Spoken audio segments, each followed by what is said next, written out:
Indigo इतनी बड़ी गलती कैसे कर सकता है? सर हम ऐसे नहीं कर सकते। क्यों नहीं कर सकते?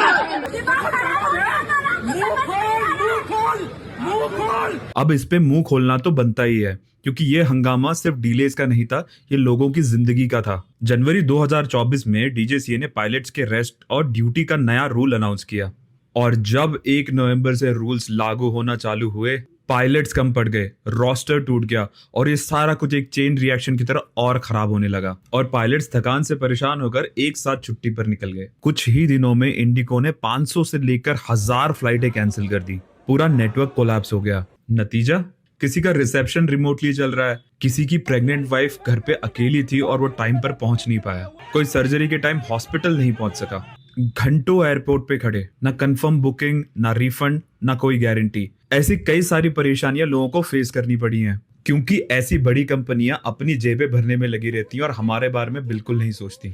वैसे जेबें भरने से याद आया, जैसे ही इंडिगो ने ये गलती की, दूसरी एयरलाइंस ने उसी का फायदा उठाकर प्राइस 5 टाइम्स तक बढ़ा दिए। और इस प्रॉब्लम का सबसे बड़ा रीजन एक ये भी था कि इंडिया में वाकई में पायलट शॉर्टेज हो चुकी है।